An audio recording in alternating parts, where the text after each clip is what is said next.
When you're, to the extent you can, behind closed doors, talking to Democrats about how to resist here or what can be done, what are your thoughts? Well, I'm going to say something that's going to be really depressing, and that is we're 5 months into a 48-month term. All right, and I understand the desire to fight everything. I get it. But I also am cognizant that I got to lead a state of 10 million people through this time. And that means living my values, showing people what democratic leadership can do and will do for people so that they can point to, okay, what they're doing in Michigan is good, and we need more people like that in the federal government. In today's episode, we speak with Governor Gretchen Whitmer, the 49th governor of Michigan. We discuss with Governor Whitmer the future of the Democratic Party, the importance of bipartisan leadership, and the crisis facing young men. And after the interview, for the first time, we've been getting a lot of people have reached out who are potentially candidates for president, trying to gain awareness for either their programs or a run. We're going to do just a quick 2 or 3 minute No Mercy, No Malice review of our conversation and the candidate. So stick around for that. What a thrill. Oh my God. What is he thinking? What does he think? So with that, here's our conversation with Governor Whitmer.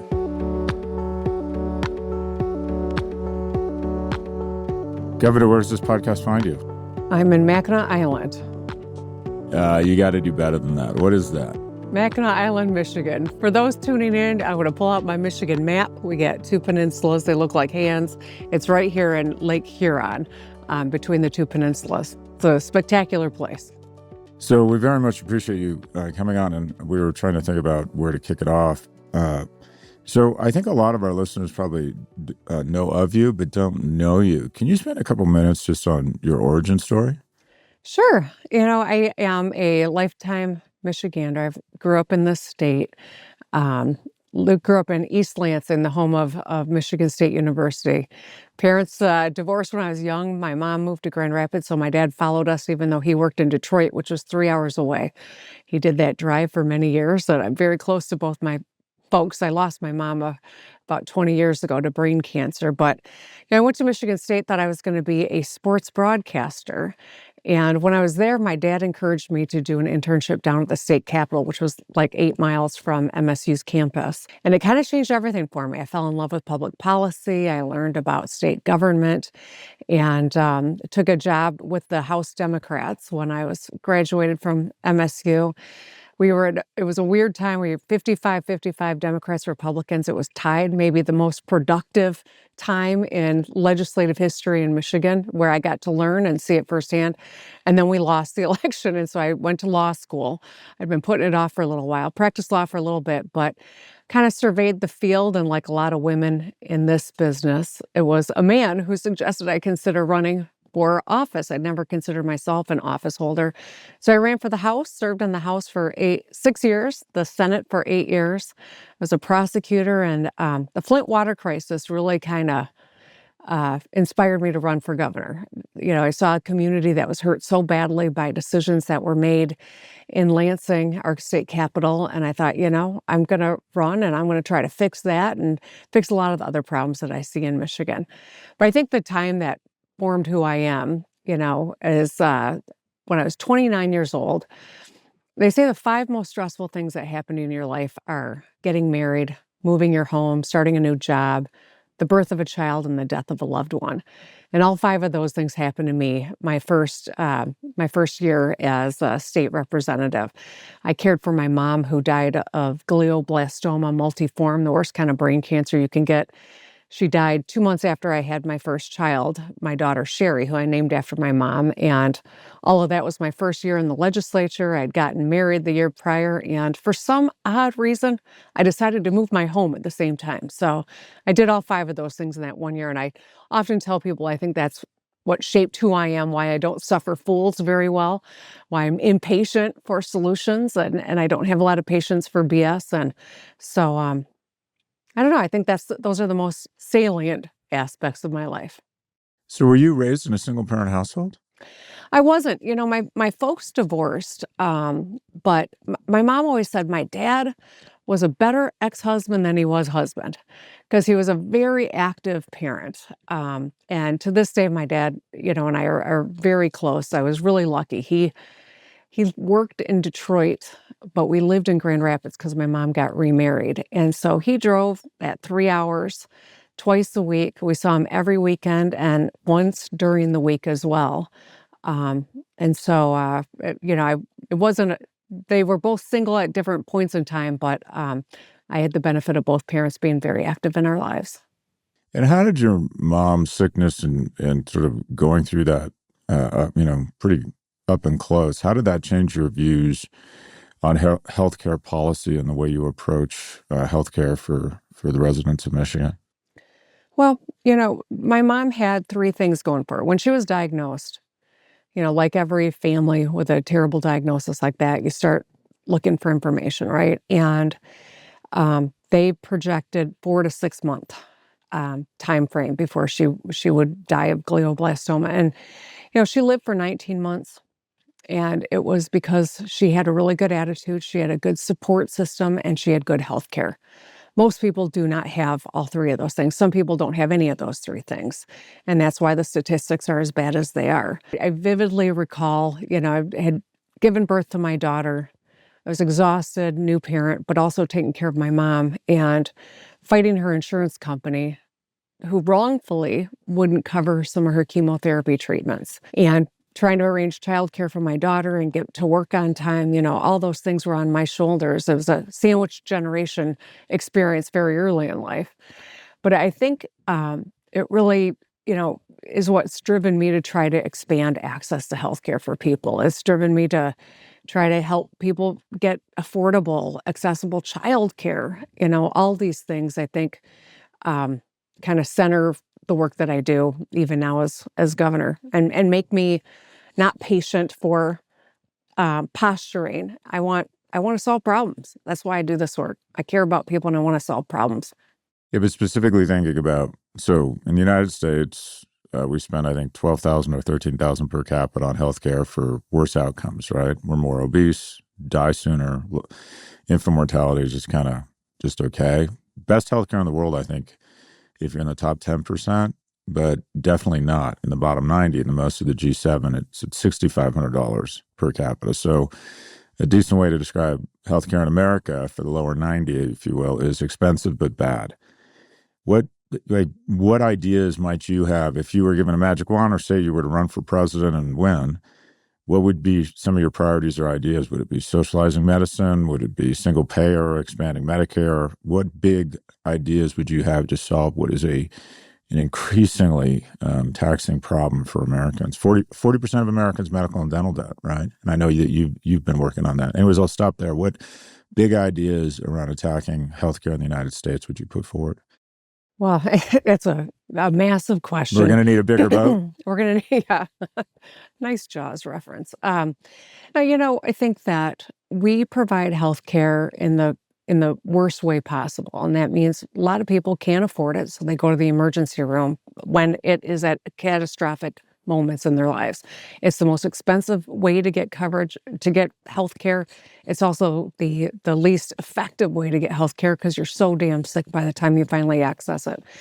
The Medicaid expansion was a good thing. It helped us get more people that basic level of care. And I got to tell you, when I was in the Senate, I was a Senate Democratic leader. I was the leader of 12 people in a body of 38. I served with all Republicans at the time in the majority. And the governor, to his credit, saw Obamacare as a good thing for Michigan and decided to try to adopt that in Michigan. But he couldn't get his own party, who was in the majority, to do it. And he couldn't do it without us. So of course, we wanted to expand healthcare. I'm glad we did it. I've talked to so many people who saw a doctor for the first time in their lives. Because of Medicaid expansion. So think about how most people access healthcare at the most dire time in the most expensive way. It tells you everything you need to know about we're doing it backwards in this country. Every person should have a basic level of healthcare and access. How do we do it is the impossible question that everyone's been asking and hasn't been able to rectify. But I think that is the That's the goal. That's the gold standard. It's the maybe not the gold standard, but that's the goal. And until we have real change at the federal level, we're going to continue to try to piece it together, but we're not going to be successful. And I think that's a fundamental problem that we're seeing across this country. We have a patchwork of healthcare systems that only the very few really benefit from. Last week, you announced $144 million in medical debt relief for nearly 250,000 Michiganders. Am I saying that correctly? Michiganders? Michiganders. There you go, Michiganders. Thank you for that, Governor. Yeah. There you go. You kind of hear that. It sounds wonderful. One, curious to get your thoughts on that. And two, if you think that could work nationally. And three, do you worry that you're creating moral hazard, that people aren't consumers around healthcare and keeping costs down if they worry or if they believe in the back of their head that at some point that debt might be relieved? What's your strategy there around the medical debt relief? I worry about all the above, Scott. I think that when government is supplanted by nonprofits to do the fundamentals, we're all in danger. And we're taking advantage of an opportunity. Undue medical debt is a nonprofit that is matching dollars, that is buying debt pennies on the dollar to retire it for individuals. We partnered with them. It's a good thing for a lot of people that are swamped by medical debt, that it's keeping them back from all the things that every person should be able to achieve and want to achieve, a basic good quality of life. It's a good, but it's a Band-Aid. It's a Band-Aid on a wound, and it doesn't actually fix the underlying problem. And so I do worry about that. We saw during the Flint water crisis, philanthropy coming in to help people. I'm so grateful for philanthropy. But if government was doing what needed to be done, those philanthropic dollars could do a whole lot more for a lot more people instead of triaging a failure of a system that wasn't working. So I do worry about what is the long-term goal here. We're giving short-term relief, and that's not a bad thing. But in the long term, we haven't solved the problem. So I understand. So while you announced $145 million in medical debt relief, it didn't cost you $144 million. You partnered with a company that went out and bought. So it might have cost you $10 or $20 million to relieve $144 million. Do I have that right? Yeah. Yep. Got it. Okay. So you've for a long time emphasized bipartisan leadership. How do you think? And you've been credited with overseeing a state where there is probably more bipartisan cooperation. How do you think you infect the rest of America with more of a sense of bipartisanship? I don't know. I was raised in a bipartisan household. My dad was a Republican back when Republicans don't look anything like they do now. He's a Democrat and has been for years now. My mother was a Democrat, but she was more conservative than my dad in some ways. And I govern a state that is very purple. We go back and forth. And we often decide, us and a handful of other states decide outcomes of national elections.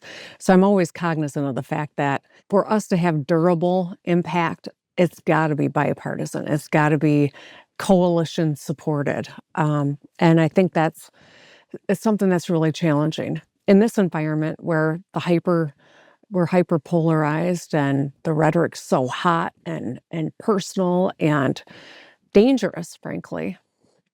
It's even tougher. But I'll say this, after the last election, I really went to a dark place after the election. I worked really hard to try to help Kamala Harris.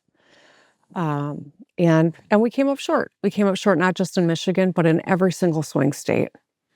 There were a lot of things that went into it. But it was really hard to imagine that my state and our country willingly chose this path. Again, we've been here, only now it's arguably more challenging, right? And I tuned out for a while. I had to turn off the TV. I think I watched, 8 seasons of Dexter. My kids came in, they're like, "Are you okay?" To cheer you up? Yeah, to distract me, And my kids were like, "Are you okay, Mom?" But I needed to check out for a minute. But one of the things you talk about that I really resonates with me, and I kind of have tried to share the similar philosophy is, checking out only makes my anxiety grow. I think you say something like action absorbs anxiety, something like that. And I can't, by the way, that's Dan Harris. I just stole it from okay, him, but well, thank you. I've said something similar too. Yeah. I don't take credit for it either, but I found it to be very true in my life. If I'm checked out, I'm worrying more. If I go to bed exhausted, I can get up the next day and get right back to work. I've got to wear myself out doing good because that's the only way that I can navigate the moment that we're in. And so after I came out of my Dexter hibernation, about a month, I decided, I got 2 years left as governor. I've got to work with this new administration. I'm going to fight them. I'm suing them. We got all our differences. But if there's opportunities to do some good for my state, I got to take them. That's my duty as governor. And I'm doing everything I can to find those opportunities, but I'm still not going to shirk away from fighting where I know I need to. So let's talk a little bit about the election. You were on the shortest of short lists for VP. If you had, and I'm sure they asked for your input, and you reference this. One of the weird things about our electoral system is that it's a small number of counties and a small number of states, including yours. And somewhere in Lansing is the man or woman who decided the election or can decide the election, right? I was shocked how badly we lost. I got this wrong. And, it wasn't a lot of votes, but lost most or all the swing states. As you try to diagnose what went wrong for Democrats, what 2 or 3 things or mistakes or missed opportunities would you lay at the feet of the campaign? I think we've gotten too far away from the people that we serve. And I say we as a party. One of the things I love about state government is I am with the people I serve all the time.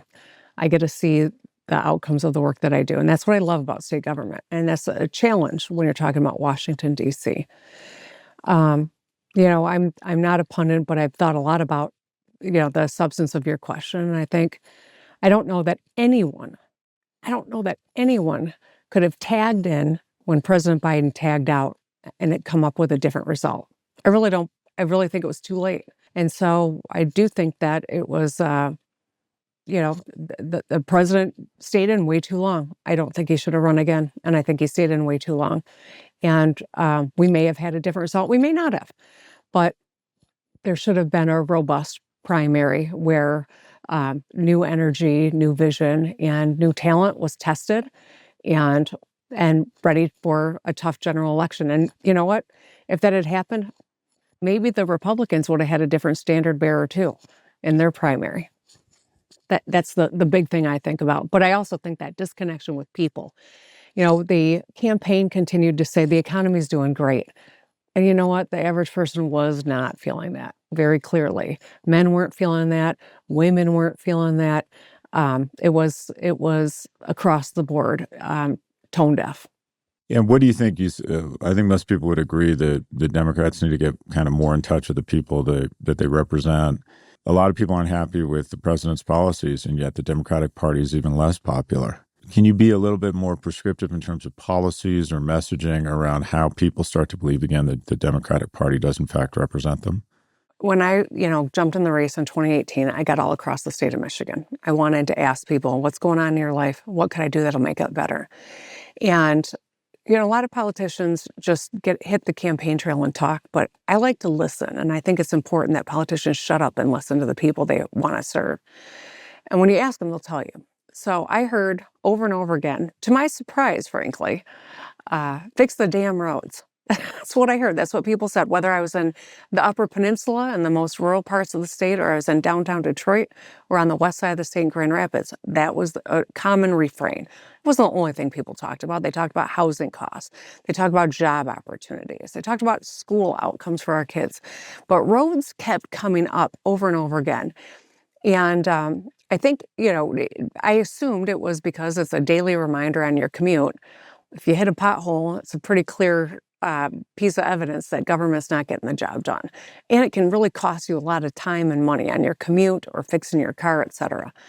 But it was actually when I was in a children's hospital in Detroit. I was touring and I came across a woman who looked kind of friendly, and I thought she wouldn't mind talking to me. But, it's a children's hospital. So I figured this is high stress place, parents with kids in the hospital. And I chatted with her and I said, if I'm fortunate enough to get elected, what could I do that'll make your life better or make your life a little easier? And she said, fix the damn roads. And I was shocked. I thought she'd talk about healthcare. I thought she'd talk about childcare or education.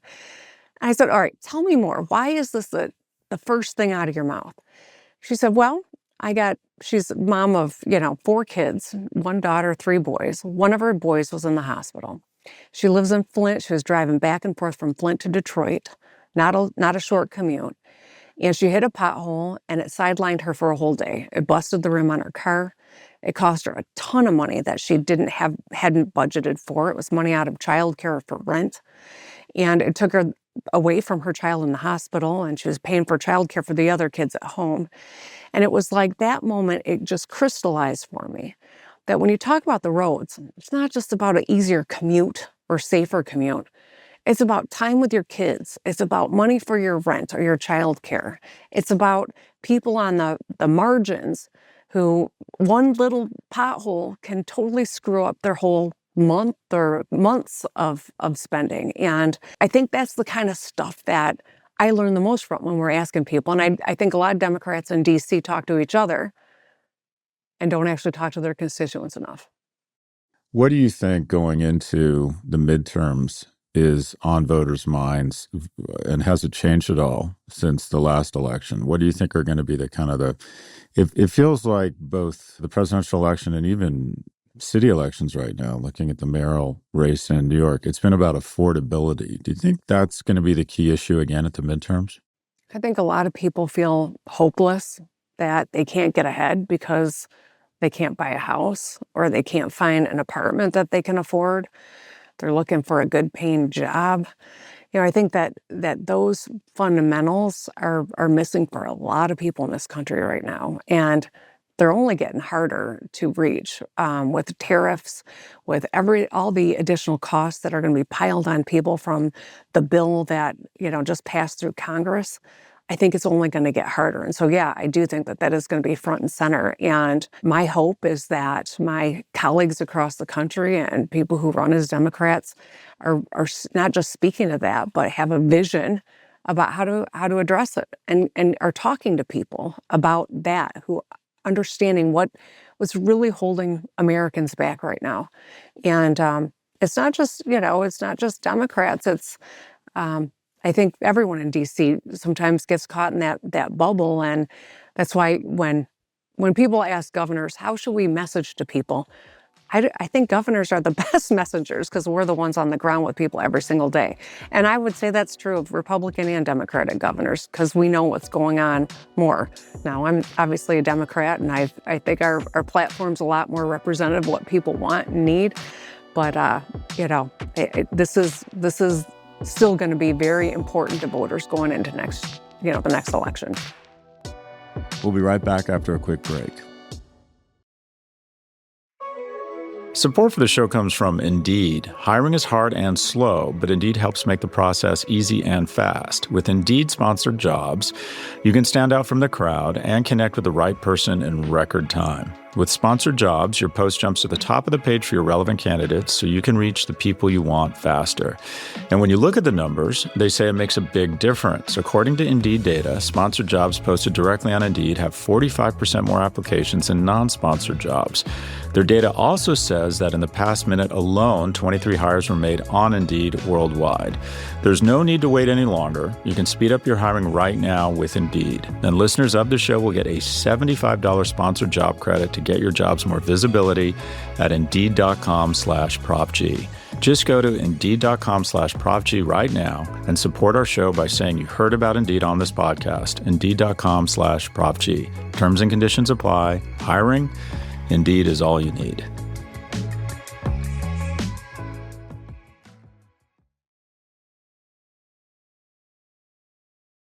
A big kind of call sign for Republicans and Democrats. It seems as if we have a bit of a fetish or a lot of goodwill for quote unquote manufacturing. You consistently hear candidates talk about the importance of manufacturing plays. And if you thought of a state that sort of embodied manufacturing, I think it would be Michigan. I think if people said, okay, what state is ground zero for how well or not well we're doing in terms of manufacturing, it would be Michigan. Curious what you think about our quote unquote our national policy as it relates to manufacturing. We can use that as a bridge to talk about tariffs.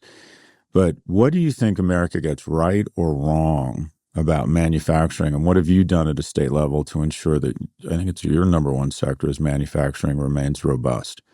You know, when we think about the pandemic, right? We've all lived through a very recent, very clear example of what happens when we're not manufacturing in this country.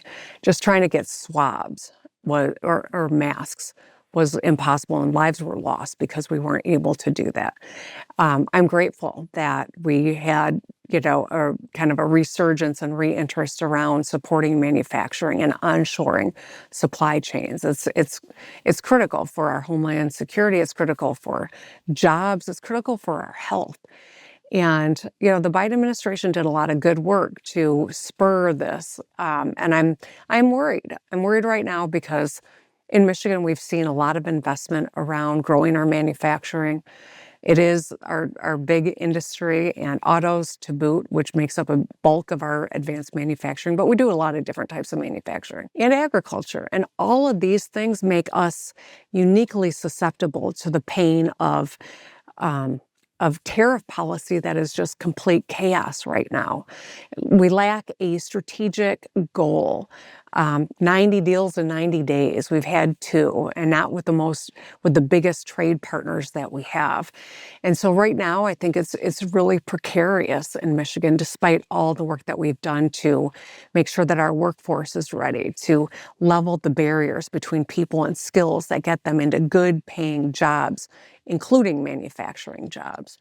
And I'm very worried about what this moment is going to reap for Michigan long term. There's a saying that when the country gets a cold, Michigan gets the flu.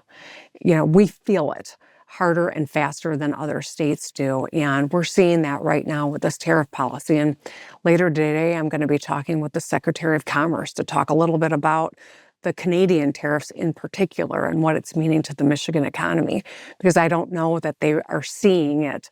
And I want to make sure that it's very clear, and I'm going to do my best to continue to prevail on them to come up with some sort of an agreement with Mark Carney and the Canadians, but also, the Mexican government, because North American trade is, it ain't perfect, but it's been working and we rely on it. And it's really important to so many jobs and so much of American manufacturing. Where are you with respect to the president's basic notion that we have all of these asymmetric trade relationships and that many nations have taken advantage of us in terms of trade, and this sort of full embrace of a tariff policy? What do you think about tariffs as they relate to protecting some industries, including manufacturing, and how the administration is going about it? I think the way they're going about it is dangerous, and we're feeling it in Michigan already. I can tell you that. They've never articulated a long-term strategic goal, and once we get there, that corporate, that corporations can evolve and then plan on it. It's this on, off, hot, cold. What is it today? Who's our enemy tomorrow? And I'm really concerned. Michigan is, we like to say, we're basically second cousins with our Canadian neighbors. In Michigan, if you've ever been to a hospital in Detroit, odds are you've been taken care of by a Canadian nurse. They come across the border in hundreds every single day to take care of Americans, Michiganders mostly, right? And so this is a relationship that was built over generations, that has been mutually beneficial. When LA's on fire, Canadian firefighters come to help. This is something that has been, just true allies in every sense of the word. And now I can tell you, Canadians aren't coming to the States. They're not coming for tourism. They're not investing in America. They're not buying American goods. The Canadian ambassador to the United States, I was recently at an event with her, and she was talking about how Canada's consumption of American goods dwarfs China's I think France, Germany, like she was listing 5 countries together were dwarfed by Canadian consumption. That's why this relationship has got to be resolved and protected, and it's going to take us generations to earn back the kind of trust that we built over the last number of years. In 5 months, so much damage has been done, and I worry what that's going to mean for us long term. So, generally speaking, when we think about when I was younger, people didn't sort of go shopping for states. I don't remember people thinking, oh, no sales tax or no state income tax. I'm moving to Florida from New York. And now it feels as if states have to compete for not only businesses, but just for citizens. And loosely speaking, I think most people would say that immigration patterns are driven by 2 things, sunshine and low taxes.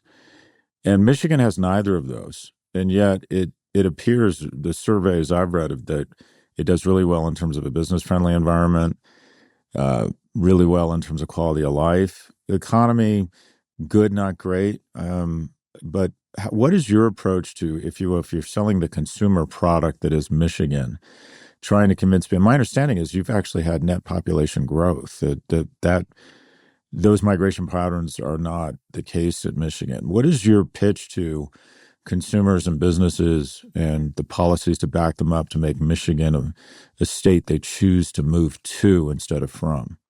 Well, Michigan's got a great quality of life. We've got 20% of the world's fresh surface water is in and around the Great Lakes. We've got more coastline than any other state in the continental United States, and it's all fresh water, no sharks and no salt. We've got phenomenal institutions of higher education, including our community colleges and our higher educational institutions. And, there's a company that's got dual headquarters, one in Silicon Valley, one in Washtenaw County, Michigan, right near Ann Arbor. And they're having an easier time recruiting to Michigan because our cost of living is 1/10 that in Northern California. And so all of these things, I think, are great strengths for us. I was talking with the Aspen Institute on Climate yesterday in Chicago. We were chatting a little bit about climate, and one of the questions posed was, both your states are well positioned for climate. You'll have population growth. And I'm like, oh my God, climate immigrants is not how we want to grow our population. Bad climate is not good for anybody. As I can tell you when I look across at the Mackinac Bridge, the smoke from Canadian wildfires is impacting us. So I think, the strengths that I highlighted are a part of it. But I'd also add, Michiganders are down to earth. As I talk to businesses who have presence in other states, Michiganders take pride in their work, and we're gritty people who show up and we work hard. And I think that's an important point on top of all the other policies that we've had to make Michigan a welcoming state, a place where you can make your own decisions about your body, where every person's protected and respected under the law. And where we've leveled the financial barrier to get skills so you can get into good paying jobs. I think these are all important aspects of the work that we're doing. And how do you keep or maintain that quality? So I think the quality of life means you get a good job and you can afford your rent. You keep housing costs and education costs at a reasonable level and ensure that people have decent jobs, decent high-paying jobs. How do you do that? I don't know. Let me start with housing, because it feels as if that has been a real issue around maintaining affordability in different states. How do you ensure that, long way to say, of how do you approach affordability in Michigan? So we've really been on a crusade to build affordable housing in Michigan these last few years. We've plowed a lot of resources into it. We have, I think, maintained our high level of standards, but moved licensing a lot faster, moved permits a lot faster. We've added tens of thousands of housing units, and we've created tens of thousands of construction jobs in the process, which is good paying trades jobs, which is something that we take great pride in as well. I think we've got, a lot of great programs to help people pay off $10,000 of a down payment so that more people can get in. I raised this in my State of the State earlier this year. Women are 2-to-1 buying homes, their first homes, to men. Of course, the average age is way too high, for everybody. but 2-to-1 women are doing it. So we're doing a lot more outreach to men to make sure that they know of all these opportunities and programs too. I think that it's really, very important that everyone can participate.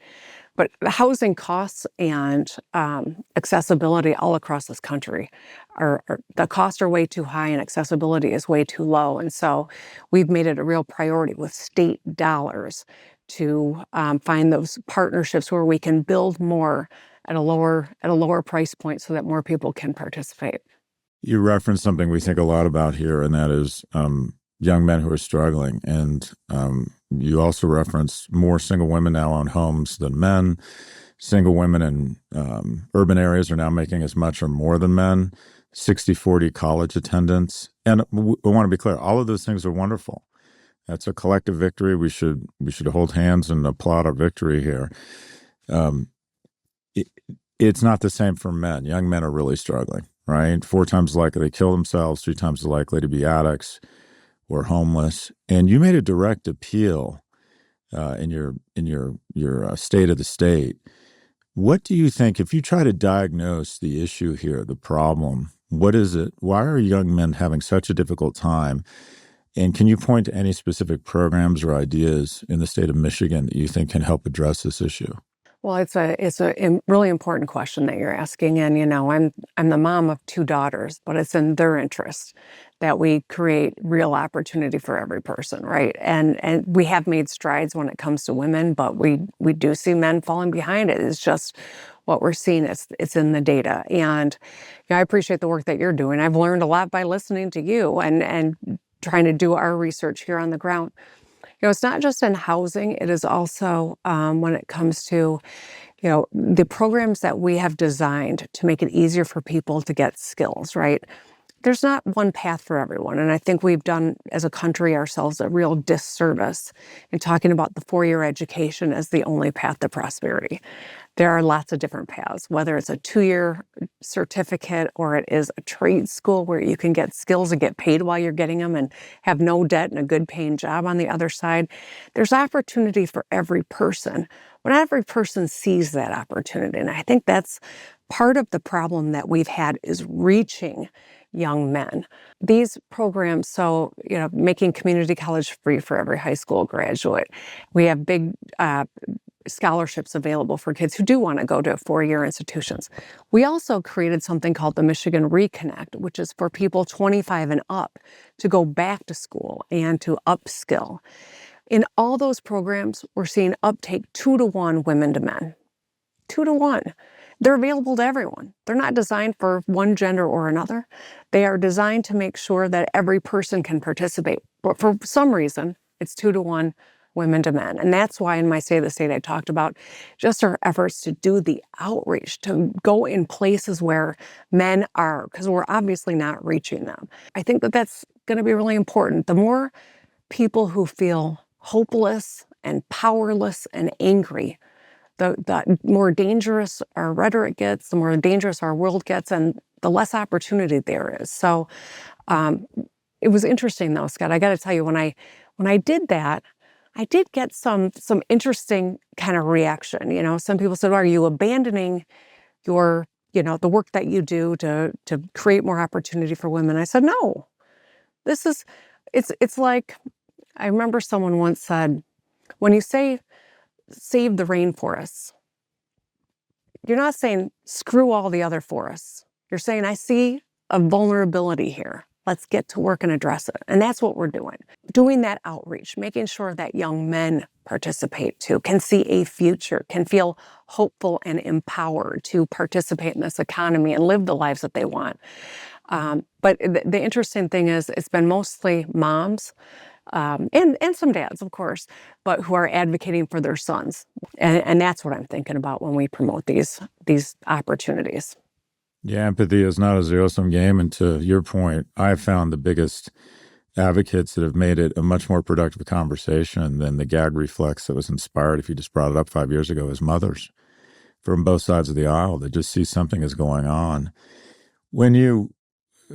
Curious your thoughts on immigration policy, I mean, two big things here, but I'd love for you to touch on the president's immigration policy and some of these ICE raids. My sense is your population of undocumented workers is only about 1.2%, but I'm sure it's impacting Michigan. And also, then, any thoughts on this big, beautiful tax bill that's passed? Those are two big questions. A lot there, yeah. A lot there. I'll start with this. We recently had visitors from the federal government in Michigan talking about, we have not seen a lot of the stuff that's playing out in other parts of the country, to your point. The northern border, people don't realize this, but when you talk about border crossings, the most active border crossing in North America is in Detroit. It goes to Windsor. And we've been very fortunate to have very few issues on the border. But someone made a representation that we're just getting inundated by gangs and fentanyl on the northern border, which was news to me, frankly. And so I had a security briefing with some of the folks in the federal government, and I asked the question, and they said, we see fentanyl everywhere. So where's it coming from? Don't know. So it's probably not coming down from Canada, but there's a fentanyl problem in this country, no question. It's been challenging to see some of the national conversation in this space when the facts on the ground don't necessarily bear it out. All of that being said, we do have to have a path to citizenship for people who come here legally, and we do have to have, strong borders. There's no question about that. It's important to our democracy, to our ability to secure the homeland, but I don't agree with the way that they're going about it. I think it's just dangerous and destructive. When I think about the big bill, and I'm not going to use their phrase for it because I think it's a terrible set of policies. I'm worried about a lot of people in our country. I worry about people immediately who are going to lose access to health care that we've worked so hard to expand in Michigan. I worry about hospitals in rural areas that are not going to make it because of the devastation to the Medicaid population that they disproportionately serve. They're not going to be able to keep doors open. I worry about our kids who are going to inherit debt you can't even get your head around. So, I was fighting against the bill. My fellow Democratic governors and I were. I think one of the most disappointing things is Republican governors are going to see the same devastation in their states, but they were mum. And I just, it's hard to believe we're at this moment in America that people are willing to bite their tongues for their own political good, for their own political good, and sacrifice the people that they serve. It's just, it's shocking. It's really shocking to me. We'll be right back. Support for the show comes from Vanta. As a founder, you're moving fast toward product market fit, your next round, or your first big enterprise deal. But with AI accelerating how quickly startups build and ship, your security expectations are higher earlier than ever. Getting security and compliance right can unlock growth or stall it if you wait too long. Vanta is a trust management platform that helps businesses automate security and compliance with deep integrations and automated workflows built for fast-moving teams. So whether you're a startup tackling your first SOC 2 or ISO 27001, or an enterprise managing vendor risk, Vanta's trust management platform makes it quicker, easier, and more scalable. The results? According to an IDC study, Vanta customers slash over $500,000 a year in costs. Establishing trust isn't optional. Vanta makes it automatic. Go to Vanta.com/ProfG to save $1,000 today through the Vanta for Startups program and join over 10,000 ambitious companies already scaling with Vanta. That's VANTA.com/ProfG to save $1,000 for a limited time.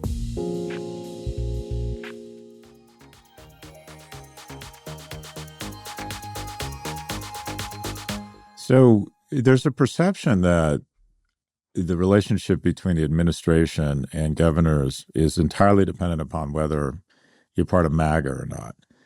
And is that the case? How is your relationship with the current administration right now? Complicated. you know, Complicated. I got to tell you, in my first term, my first 2 years of my first term were the last 2 years of the first Trump administration, and notoriously very contentious, right? He called me that woman from Michigan. I got threatened to be kidnapped and killed by, people that I think were And he inspired. refused to condemn that. Yeah. Yeah, not only that, but, gas was thrown on the fire through the election. It was really scary. And like I said, after I came out of my Dexter funk, I decided I got to try. I'm going to do everything I can to do as much as I can for the state of Michigan. You know, I'm going to keep showing up. And sometimes they won't like to see me and like to hear what I have to say, but I'm going to keep showing up and I'm going to keep making the case. I got a Air National Guard base recapitalized, which is incredible. I tried to get that done under the Biden administration, couldn't get over the finish line, but I got it done in the first few months of this year. I'm grateful for that. I'm working on a lot of other things. We had a massive ice storm here in Michigan a few months ago. Hard to believe. It's 80 degrees out and we had an ice storm not long ago. I still haven't gotten FEMA relief for the businesses and people in Michigan. I'm still working on that. I'm having a call with the administration today about the Canadian, North American tariffs situation. So I've decided I'm going to lean in and I'm going to be the squeaky wheel. And if sometimes I can get some good stuff from Michigan, great. And if they get mad at me, that's fine too. It doesn't mean I forbear from suing when we need to as states, which we have many times. But I'm going to do everything I can to keep the lines of communication open. Because if I've learned anything, it's when you're not talking, you got no shot at finding any common ground. And I'm not pretending there's going to be a lot there, but I'm going to keep trying. That's my duty as governor, I think. I think one of the things that has been frustrating for Democrats is we see things happening that, to us, these red lines keep getting blown, and we see people being thrown off their Medicaid and a tax bill that is primarily kind of transferring wealth from young to old, from the future to the past, from the poor to the rich, and are frustrated that there isn't more Democratic leadership pushing back. There's I think a legitimate concern. It's sort of like, where's the leadership on the Democratic side? In that it would be very difficult right now, I think, for anyone to say who is the leader of the Democratic Party. When you're, to the extent you can, behind closed doors, talking to Democrats about how to resist here or what can be done, what are your thoughts? Well, I'm going to say something that's going to be really depressing. And that is, we're 5 months into a 48-month term. All right. And I understand the desire to fight everything. I get it. I feel that too. I feel the same desperation you just spoke to. And as a governor, I have a role. I have an important role. My fellow governors and I do. We talk about this a lot. How do we band together and show Americans what Democratic leaders do? It's by delivering in our states. It's by fighting the federal government when they're impacting our states. But we are not the counterpoint to the executive branch and the federal government. That's Congress. That's their whole job, is to be that counterpoint. And so when I see Congress people who are stepping into the fray, I'm cheering them on, whether it's AOC or it's Chris Murphy or it's anyone else. I appreciate that, and I recognize that every one of us must play a role. There's not going to be one leader of this party.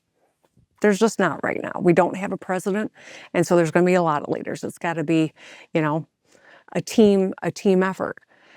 But I also am cognizant that I got to lead a state of 10 million people through this time. And that means living my values, showing people what Democratic leadership can do and will do for people so that they can point to, okay, what they're doing in Michigan is good, and we need more people like that in the federal government. And I'm not talking about me. I'm talking about Democrats writ large. And I think, to your point, I have that same sense of frustration. I see some of the things going on and I read the articles, that I know some of the folks that they're talking about, and I scratch my head and I say, how do I contribute to something that actually is going to be productive and successful? Because you can have all the right positions in the world, but if you can't win an election, none of it matters. So let's talk about that. Let's have some fun. Let's imagine that you're drafted. You're consistently mentioned as one of the most viable candidates for on the Democratic side. Let's go all the way forward to inauguration of a 2028 Whitmer presidency, and you have a 12-month honeymoon period, as any new president might have, and a lot of political capital, but maybe only one or two issues to spend that capital on. As you look at the nation and you try and imagine Whitmer presidency, what are the one or two issues you think you would want to focus on with that political capital during, quote unquote, that honeymoon phase? Where do you think the biggest need is? Where would you want to have the most impact if you held the highest job in the land? I don't even like this game, Scott, because it'll just get Come people on, talking. Governor. Let's break some news here. Listen, I want to have a hand in writing the next chapter, but I don't know that I got to be the main character. But I will say this. I think any Democrat in their first 12 months, when you are given power, you better use it and not be apologetic about it and not be shy about it. People elect you to do the job. And by God, if there's something that I think has resonated with the current occupant of the White House with people, is that he's not afraid to use power. I got lots of problems with it. I don't know that it's all legal, and it's certainly not all ethical, but he's not afraid to use power. And I think sometimes Democrats are too afraid. So I'd love to see a bold leader who takes on a lot of issues that have been vexing us. But I would, maybe I've been listening to your podcast too much, but I'm thinking about the national debt. I'm thinking about all the ways that we are saddling future generations of Americans with the debt, and it's just it's unethical. It's horrific, and both parties have been guilty of it. I will say Democrats have retired more debt than Republicans have during their relevant administrations, but it's run up over many administrations. Well, let's talk about that, because I think a lot of people agree we're spending $7 trillion on $5 trillion in receipts. What I find Democrats come up short is that they all agree we need to have this conversation, but they don't want to have it because it involves very unpopular decisions around both cutting spending and raising taxes. Any thoughts or programs or decisions you can point to in Michigan around trying to restore fiscal sanity? Where do you think, in two-pointed questions, where do you think we could raise revenues, and where do you think we could cut costs? So I'll just say this, as a governor, I got to have a balanced budget. Every year we got a balanced budget. You do it every year. Yeah. And we have retired a lot of debt in Michigan. We've paid down billions. Last, I think the number was $18 or $20 billion of debt. We've gotten our credit rating improved, upgraded. We have created a rainy day fund that has a historic high in it now, and created one for education as well. So we've been really prudent with our dollars. And unlike some states, we used one-time COVID dollars for one-time expenses instead of rolling it into ongoing needs, where some states have serious budget deficits now. We don't have that. Caveat being, tariffs are starting to really have an impact on our state budget. We're seeing that. And I'm concerned about that in combination with the cuts coming from the federal government because of the latest legislation. But I do think that need-based analysis is really important as we look to, my dad doesn't need his Social Security. He doesn't. He did well. He's not a billionaire, but he did well in his life, and he does not need the Social Security checks. There are a lot of people in Michigan who $1,500 stipend for a mom in Flint with our RX kids. $1,500 makes all the difference in the world that she can take care of her child. And so that's just one quick way of saying to really evaluate, how do we spend our precious taxpayer dollars in a way that is going to have the biggest impact, drive our economy, and help more people be able to participate? I think that is one very clear question that is never asked enough and should be. So it sounds like you're willing to sort of get near or even touch the third rail. And it sounds like what you're suggesting is you're open to the idea of means testing or maybe raising the age for Social Security. Am I interpreting that correctly? I think one of the things that, that you said in one of the podcasts I listened to recently was, the only color that we should ask is green, right? You phrased it much more eloquently than I just paraphrased, but there's a lot of wisdom to that, because there are a lot of people of color, there are a lot of white people, you know, all people who are in poverty. If we could have programs that really benefit that segment of society, we'd all be better off. There wouldn't be this anger and this wealth gap disparity that is fueling so much of the anger that is driving the rhetoric in this country right now. And just as Governor, just as we wrap up here, and you've been very generous with your time, people, whether they agree with you or not, are just going to look at you and think this is a high functioning and very successful person. When you look back on your life, what are the really key seminal influences or moments that enabled you to kind of achieve this level of influence? And I would imagine it's a very frustrating but a very rewarding job. What were those moments in your life that really helped to put wind in your sails? So going into last year, I wrote a book called True Gretch, and it's 10 things I've learned over my life that have really helped me navigate the last 6 years, the crazy years that I've been governor, right? A pandemic, a kidnapping plot, demonstrations for racial justice, incredible climate events that meant we had to evacuate 10,000 people in the middle of the night in the middle of a pandemic, like 32 recall attempts, all the crazy crap I've had to navigate. People often ask me, why do you still feel positive? Why did you want to run for re-election? And it's a legitimate question. I think most people will be like, forget this. I love it. I love this job. And I think, in the book, I talk about 10 things that have given me a lesson that I learned, something I screwed up.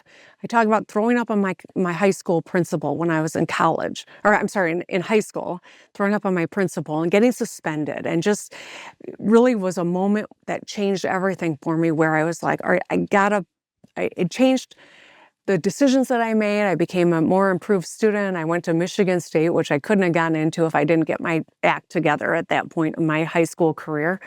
I went to law school, where it really clicked for me. I talk about, the shortcomings, the terrible things that happened to me. Like, I was raped when I was in college. A therapist once told me, we're all a ball of clay, and sometimes things get hollowed out or taken away from us. And it's not fair, and it's not right. But if you can see that now that is a vessel and it can carry water, you can find purpose in the bad decisions you made or in the horrible things that happened to you. And I think about that a lot, because I am not perfect. I've never tried to tell people I am. I'm a flawed human being. I'm a normal person in an extraordinary role. Taking care of my mom during that period of time when she was dying, and I was trying to, I have had a new baby. All of these things, I think are what make me feel really grateful to be here. I sometimes feel like I don't deserve to be in this position. It's a high honor to be the governor of Michigan. I feel really lucky about it. I also think maybe that's why people have elected me, because they know I don't think I'm better than anyone. And in some regards, I'm not as good as some. Yeah, we share that. I was very close to my mother, and she went through an extended illness that eventually took her life. It definitely, I think that and the birth of my kids changed kind of everything for me. Is there anything you can point to in terms of how you approach life, or how it impacted you taking care for a sick person I mean, a glioblastoma, that's just not a great way to go. Just being quite frank, that's a tough one.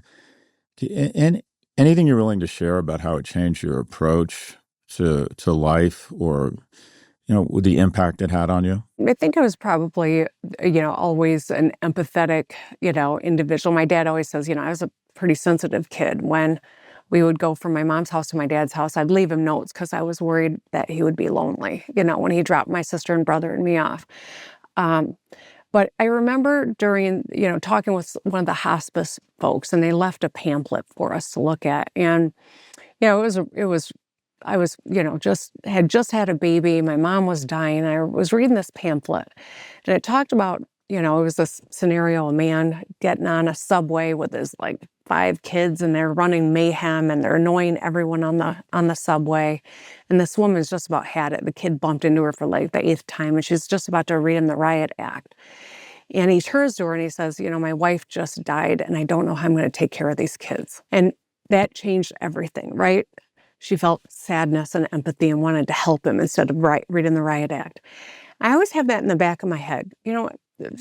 So many people have got something else going on. And so I try to think about different scenarios that could be that person that's tailgating you. You want to flip them off. You want to honk at them. You want to do something.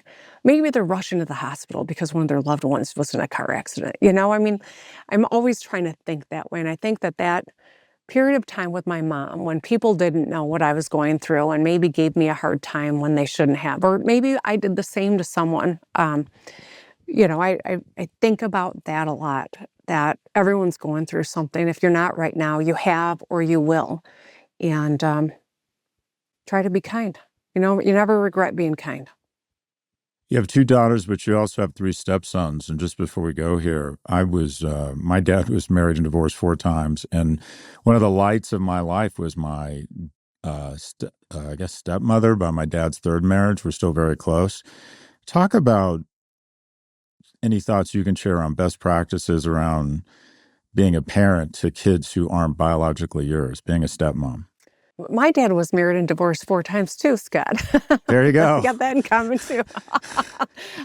That's right. I think that, and I'll share this about my ex-husband too. We're still very good friends. And my husband and ex-husband sometimes jam together. My husband plays guitar. My ex plays the drums. It's hilarious. But, my stepsons, I've learned a lot. Boys and girls are different. There's the big shocking newsbreaker of this conversation. But, they need different things. And I've learned a lot. My husband is a great dad. He loves his boys. And I know that how important that relationship is and how lucky they are. And so I think having the boys in my daughter's lives we've all been enriched by it. We've kind of merged a sorority and a fraternity when we got married. We're kind of the Brady Bunch. And we've all benefited from it. And I feel really lucky, but we have to be intentional. It's not always easy. It's not always easy. And any one tip on parenting or a thing that shocked you about parenting? I don't know that anything shocked me. I just think trying to be there, trying to be present. And, of all the downsides to technology, the devices, I'm always connected to my kids, and I'm grateful for that, and connected to my stepsons too. We all get along great. And I think it's because we play cards together, we spend time together, and we enjoy each other. Governor Gretchen Whitmer is the 49th governor of Michigan. And there's always these accidental tells about politicians, and I'm hearing from most of them, and fortunate enough to have a lot of them on the pod. But a real tell on the governor is the following. You are the first politician I have ever interviewed who, when I asked for your bio, sent one sentence. And that sentence is the following. Governor Whitmer is a Democratic and lifelong Michigander and is known for her work on healthcare, infrastructure, and for speaking out on national issues. I think that says something about you, that you said, we can sum it up here. I thought that was very telling. Very much appreciate your leadership and also just the humanity you bring to these issues. And stay safe, and very much, again, appreciate your public service and your time today, Governor. Thanks very much. Thanks, Scott. Appreciate it.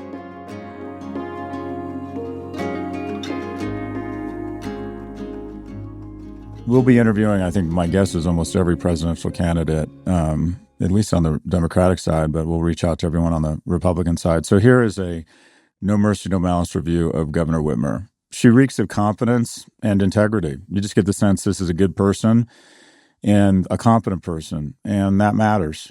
And that's who you want in government. It's easy to be cynical about government. This is a good person who could be, making a lot more money doing something else and instead chooses to be a public servant. I think she's going to be a player, swing state, an obvious choice for the top job on everyone's short list for the VP candidacy. The problem, and it's not only Governor Whitmer's problem, but the Democratic Party, long on rhetorical flourish, not as long on specific programs. I think we're moving from an era of trying to be Obama, but you're not Obama, to, okay, well, what exactly does that mean? We have $7 trillion in spending, $5 trillion in receipts.